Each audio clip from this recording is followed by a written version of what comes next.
Your brain is the most powerful weapon in the world. Once you put away your phones and your computers and all that shit we have nowadays, that's great. We're up to date, but your brain is the only thing you have when you're going through depression, when you're going through hard times, when you're going through death, real life shit. You can't Google that shit, man. You're alone. You're alone. You may have a shrink you're going to, you may have a best friend you're going to, but there's 24 hours in the day where you're alone in this brain. And your brain is talking to you in all kinds of ways. And it wants to control you and pull you in these different pockets. If you can't control your own brain and your brain controls you, you're fucked. You got to tell your brain where you want to go and how you want to go and how you want to get there. You got to control it. If not, it's over. What existed for me was, okay, man, how am I going to fucking make this work? And all I knew back then was hard work.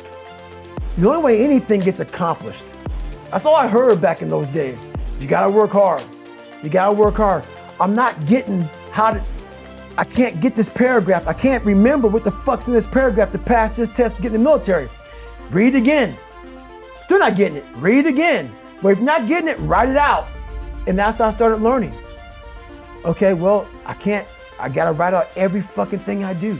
And then write it out again, and write it out again. And guess what happened? I got it. I can't swim, I'm negative buoyant. Go back again. I can't swim, go back again. Go back again, go back again. I got it. I realized if I keep going back and going back and going back until the shit just becomes, your mind will say, fuck, okay, we're gonna figure it out, because he is not going to stop. It's not like I'm gonna try one more time. No, it's just like alarm clock goes off, boop, we're going back. I can't read right, we're going back. I gave myself no way out, and my mind realized that. They said, okay, we're gonna adapt and overcome now. Like a lot of people say, like when I say trying hard, your mind knows, man. It knows this guy's bullshitting me, man. This guy's lying. There's no truth behind it. When I was in Navy SEAL training, people go, how were you there for 18 months? The program was only 6 months long. You were in 3 hell weeks in 1 year. No one's ever done that. How did you do that? I talk about the new norm. When I lived in a $7 a month place when I was growing up for a short period of time, I loved it. I didn't know any different. That was my norm. Once we moved out of that place, we moved to a $236 a month place. I was like, shit, I never want to go back to that little piece of shit. But if you go back to that $7 a month place and you realize this is where I live, this is all I got, your mind says, roger that, this is home. So when I was going through Navy SEAL training for 18 months and going back through all the hard parts over and over again, I told myself after the first time, I knew it was gonna be a long journey there. My body was breaking down. It was just how it was going on. I said, you know what? This is my new norm. So my mind said, it's like going to work. Like you go to work, you put your suit and tie on. I go into suffering every day. Every day, suffering, being broken, duct taping my feet up, stress fractures, shin splints, being broken. This is my new norm. And your mind says, if we're not broken, this ain't normal. We gotta be broken. So then your mind starts to get tougher and tougher and more callous. People, how did you run on broken feet? Broken shins. My mind knew this is how we operate. We're in Navy SEAL training. This is what we are. I became hell. And that became my new norm. I gave myself no way out. There was nothing outside these walls of hell. Nothing. I love God, but for a short period of time, I became the devil, because that was hell. I became the boss, the owner, the CEO of Navy SEAL training. That was my mindset. And that's how you get through things. You immerse yourself in wherever it is, and you become that. You become that and give yourself no way out. The scariest thing in the world about that, and I have to always tell you this, man, because people hear my story and think this guy is sadistic. I realized how the brain works.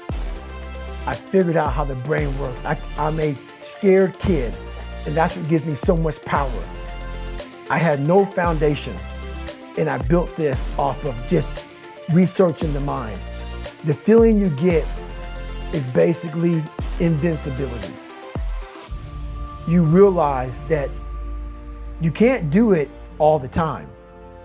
When you need to do it, I know I can go to a place that I can live in. And when you know that you can run on broken legs and you can do certain things that a lot of people can do, but they're not willing to do, this power, this sympathetic nervous system of fight or flight, and you're fighting.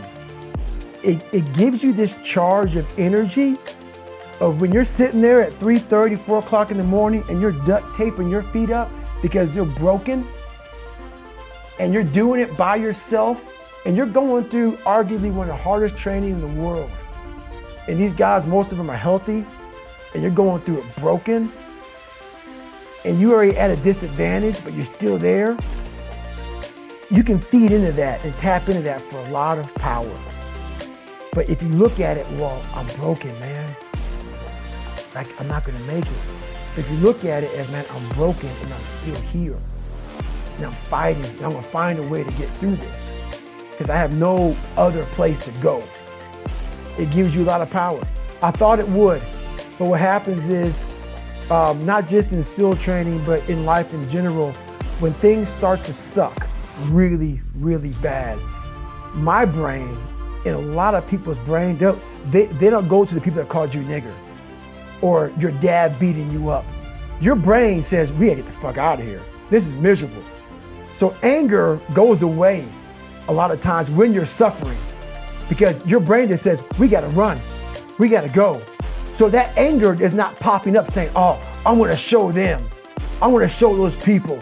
No, there has to be a much deeper. When I say deeper, it has to be down to mineral soil. It has to be down to that nice mineral soil where nothing can burn.